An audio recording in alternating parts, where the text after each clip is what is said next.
Now, the 2025 edition of the prestigious Africa CEO Forum starts off today in Abidjan, the economic and financial capital of Côte d'Ivoire. It is the 12th edition of the continent's largest annual private sector event, organized by Jean Afrique Media Group and co-hosted by the International Finance Corporation, the private sector lending arm of the World Bank. Our correspondent Rufai Oseni raises the curtain on the official first day of the CEO Forum, which includes brief interview chats with two of the delegates. I'm Rufai Oseni, right here reporting live from the African Room at the Sofitel Hotel Ivoire in Abidjan. You can see the hall here. We're going to be having over 5 African leaders. The Mauritanian leader came in yesterday. Jamal Faye, Senegalese president, was here. Cyril Ramaphosa had come in, I can confirm to you. And a couple of other leaders. And the host president also will be here, because it is a symbolic edition of the African CEO Forum this year, because we are going to be having debates for the candidates of the African Development Bank presidency. I was in an interview yesterday with Amadou Hott, the Senegalese candidate, and I can exclusively report to you that Arise News Channel has interviewed 3 of the candidates, Sam Mambo, Amadou Hott, and Shabalala, the South African candidate. So I can report that to you also exclusively, and as time goes on, you'll be seeing most of those footage here.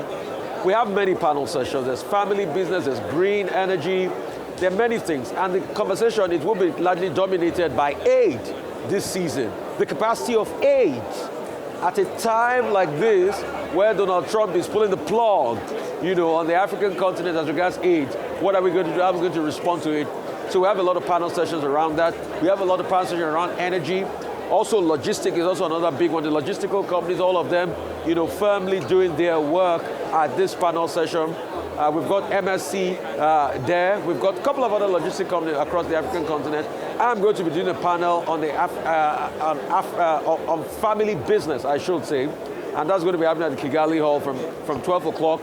Also, tomorrow, the AFC has a big panel session coming up where they'll be releasing their annual report. And I'm also going to be moderating the panel session. I also hear that there's going to be a panel session, with the president of Rwanda. He's also going to be here. So there are many things happening right here. In a couple of minutes, we'll get started.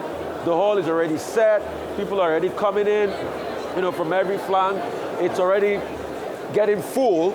And from there, the conversations will begin right here. So, ladies and gentlemen, sit back, Arise News Channel, media partners, we have you covered. I'm here to participate, as usual, every other year on the African CEOs Forum. One, to seek new knowledge, to understand how these businesses are done, not just insurance, across the sector of all enterprise, and as well as understanding the business of other insurance regional office businesses, engineering, construction, whatever it is, and also to have an insight into how African business, African managers, and also to have that comparative perspective between the African business, European conferences, and all whatever. And above all, to learn new ideas, and again, for business development and otherwise. The insurance business in Africa is on the growth trajectory, and the anchor insurance is also not left out in the pile of the pipe. But we are growing, and certainly the insurance is on the upward trajectory. I think a lot of the conversations we're going to be seeing over the next couple of days, especially around how the changing aid landscape might affect how Africans and African investors are thinking about projects, the pressure that puts on governments and jurisdictions to really unlock some of that local resources, whether that's through pension funds, those more innovative resource mobilizations.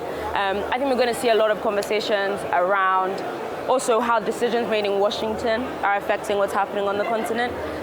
You're seeing lots of Africans saying that is maybe a good thing because it's forcing Africans to think for themselves about how else they might fund their projects. I think in terms of sectors, we're going to be seeing lots of conversations around power, more green investing, climate investing, and just kind of the trends that we're seeing there. So lots of off-grid, distributed renewable energy, those kinds of conversations. But yeah, I think it's going to be fascinating. A lot of the big dogs are here.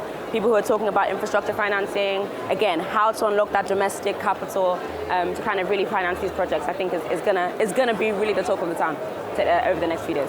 I mean, there's lots of heads of states here. There's lots of people from these big DFIs, from the organizations that I think are making real differences in terms of how big projects are being funded.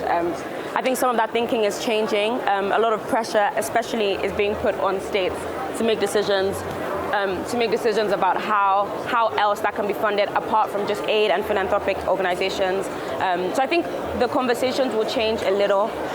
We're going to be talking less about our reliance on international institutions and more on how we can mobilize domestic capital. I think it'll be great. Thank you so much. Thanks for having me, Mr. Rafai.